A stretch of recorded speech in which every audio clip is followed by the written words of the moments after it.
कार्तिक मास की कथा। एक नगर में एक ब्राह्मण दंपति रहते थे। 7 कोस दूर गंगा और यमुना नदी में स्नान करने जाते थे। इतनी दूर आने जाने से ब्राह्मण की पत्नी थक जाती थी। एक दिन उसने अपने पति से कहा कि हमारा एक पुत्र होता तो कितना अच्छा रहता। पुत्र के बहू आती तो हमें घर वापस जाने पर खाना बना हुआ मिलता और बहू घर का काम भी कर देती। अपनी पत्नी की बात सुनकर ब्राह्मण ने कहा कि तूने बात तो सही कही है, चल मैं तुम्हारे लिए बहू ला ही देता हूँ। ब्राह्मण ने कहा कि एक पोटली में आटा डालकर कुछ मोहरे रख दे। ब्राह्मण के कहे अनुसार उसने पोटली बांध दे दी। पोटली लेकर ब्राह्मण चला गया। ब्राह्मण सफ़र के दौरान यमुना के किनारे बहुत ही सुंदर लड़की दिखाई दी। वे रेत में घर बनाकर खेल रही थी। उनमें से एक लड़की ने कहा कि मैं अपना घर नहीं बिगाड़ूंगी, मुझे तो रहने के लिए एक घर चाहिए। लड़की की बात सुनकर ब्राह्मण मन ही मन सोचने लगा कि बहू बनाने के लिए यही लड़की उचित है। जब वह लड़की जाने लगी तो ब्राह्मण भी उसके पीछे पीछे उसके घर तक चला गया। वहां जाकर ब्राह्मण ने लड़की से कहा, बेटी, कार्तिक मास चल रहा है इसलिए मैं किसी के घर खाना नहीं खाता। मैं अपने साथ आटा लेकर आया हूँ। तुम अपनी माता से पूछो कि क्या वह मेरे लिए आटा छान कर रोटी बना देगी। यदि वह मेरा आटा छान कर रोटी बनाएगी तो ही मैं खाऊंगा, नहीं तो नहीं खाऊंगा। लड़की ने जाकर अपनी माँ से ये सारी बात बताई। माँ ने कहा, सही है, जाकर ब्राह्मण देव से कह दो कि वह अपना आटा दे दे, मैं छान कर रोटी बना दूंगी। जब वह आटा छानने लगी तो आटे में से मोहरे निकलने लगी।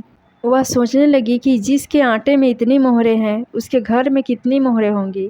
जब ब्राह्मण खाना खाने बैठा तो लड़की की माँ ने उस ब्राह्मण से पूछा, क्या आपका कोई लड़का है और क्या आप उस लड़के की सगाई करने जा रहे हो। यह सुनकर ब्राह्मण ने कहा कि मेरा लड़का तो काशी में पढ़ने गया है। यदि तुम कहो तो खांड कटोरे से विवाह करके तुम्हारी बेटी को अपने साथ ले जाऊं। लड़की की माँ ने कहा, ठीक है ब्राह्मण देव। इस लड़की की माँ ने लड़की की खांड कटोरे से शादी करके ब्राह्मण के साथ भेज दिया। ब्राह्मण ने घर आकर कहा, रामू की माँ, दरवाज़ा खोलकर देखो तो मेरे साथ कौन आया है। ब्राह्मण की पत्नी भीतर से बोली, हमारे तो कोई बेटा बेटी नहीं है, तो बहू कहाँ से आए। दुनिया ताने मारती थी, अब आप भी मारने लगे। ब्राह्मण ने कहा, तुम दरवाज़ा खोलकर देखो, ये तुम्हारी बहू आई है। जब ब्राह्मणी ने दरवाज़ा खोला, सामने बहू को खड़ी देखा। उसने बहू का स्वागत किया और आदर सत्कार से अंदर ले गई। अब जब ब्राह्मण अपनी पत्नी के साथ नदी स्नान करने जाता तो पीछे से बहू घर का सारा काम करके और खाना बना कर रखती थी। वह उनके कपड़े धोती और रात को हाथ पैर भी दबाती थी। इस तरह बहुत दिन बीत गए। ब्राह्मणी ने अपनी बहू से कहा कि बहू, कभी भी चूल्हे की आग मत बुझने देना और मटके का पानी ख़त्म मत होने देना। परंतु एक दिन चूल्हे की आग बुझ गई। यह देखकर बहू घबरा गई और भागी भागी अपनी पड़ोसन के पास गई और कहा कि मेरे चूल्हे की आग बुझ गई है, मुझे थोड़ी आग चाहिए। मेरे सास ससुर सुबह 5 बजे से गए हुए हैं, वह थके हुए घर आएंगे, इसलिए मुझे उनके लिए खाना बनाना है। यह सुनकर पड़ोसन ने कहा कि तू तो बावली है, तुझे यह दोनों मिलकर पागल बना रहे हैं। इनके कोई पुत्र नहीं है, ये निसंतान है। बहू ने कहा कि नहीं, ऐसा मत बोलो, इनका बेटा तो बनारस काशी में पढ़ने गया है। इस पर पड़ोसन ने कहा कि यह तुझे झूठ बोलकर लाए हैं, मेरी बात सच मान, इनके कोई बेटा नहीं है। अब बहू पड़ोसन की बात में आ गई, कहने लगी कि अब आप ही बताओ मैं क्या करूं। पड़ोसन ने कहा कि करना क्या है, जब तुम्हारे सास ससुर आए तो जली हुई रोटियां बना कर देना और बिना नमक की दाल बना कर देना। खीर की कड़छी दाल में और दाल की कड़छी खीर में डाल देना।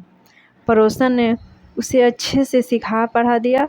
फिर जब उसके सास ससुर घर आए तो उसने न तो उनका आदर सत्कार किया, ना ही उनके कपड़े धोए। जब उसने सास ससुर को खाना दिया तो सास बोली, बहू आज यह रोटियां जली हुई क्यों हैं, दाल भी अच्छी नहीं है। तब बहू ने फटकार लगाकर कहा कि एक दिन ऐसा खाना खा लोगे तो कुछ बिगड़ नहीं जाएगा तुम्हारा। सास ससुर को खरी खोटी सुनाकर वह फिर से पड़ोसन के पास गई और बोला कि अब आगे क्या करना है। पड़ोसन ने कहा कि अब तुम सातों कोठों की चाबी मांग लो। अगले दिन जब भी स्नान करने के लिए जाने लगे तो बहू अड़ गई, मुझे तो सातों कोठों की चाबी चाहिए। अब ससुर ने कहा कि इसे चाबी दे दो। तब सास ने बहू को चाबी दे दी। सास ससुर के जाने के बाद जब बहू ने दरवाजे खोले तो देखा कि किसी में अन्न भरा है, किसी में धन भरा है और किसी कोठे में बर्तन पड़े हैं।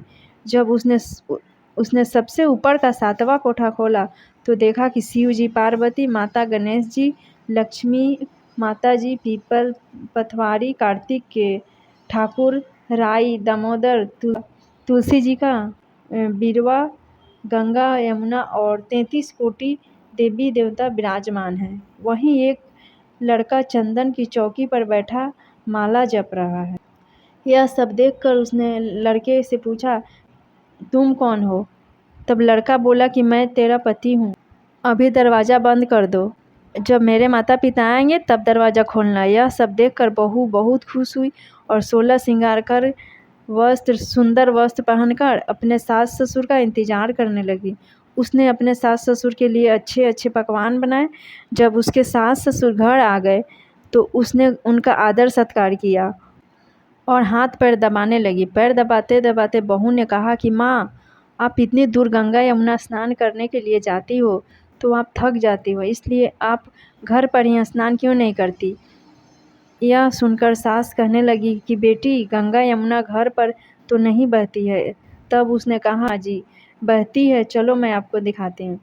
जब बहू ने 7वां कोठा खोल कर दिखाया तो उसमें शिव जी, पार्वती, गणेश जी, लक्ष्मी जी, पीपल, पथवारी, कार्तिक के ठाकुर, राई, दामोदर, तुलसी जी का बिरवा, गंगा यमुना बह रही है और 33 कोटि देवी देवता विराजमान है। यही चौकी पर बैठा एक लड़का माला जप रहा है। माँ ने उसे देखकर कहा कि बेटा तू कौन है? लड़का बोला, माँ मैं तेरा बेटा हूँ। तब ब्राह्मणी ने पूछा कि तू कहाँ से आया है? लड़के ने जवाब दिया कि मुझे कार्तिक ने भेजा है। माँ ने कहा, बेटा यह संसार कैसे मानेगा कि तू मेरा बेटा है? माँ ने कुछ विद्वान पंडित से मदद मांगी। पंडित जी ने कहा, इस पार बहू बेटा खड़े हो जाए और उस पार माँ से बहू बेटे का गठजोड़ बंधन कराया गया। यह सब देखकर ब्राह्मण उसकी पत्नी का खुशी का ठिकाना न रहा। तो यह थी कार्तिक मास की कहानी कि ठाकुर जैसे ब्राह्मण और ब्राह्मणी को बहू बेटा दिया वैसे सबको देना। कार्तिक मास की कथा कहने, सुनने और हुंकार भरने वाले सब पर कृपा करना। धन्यवाद।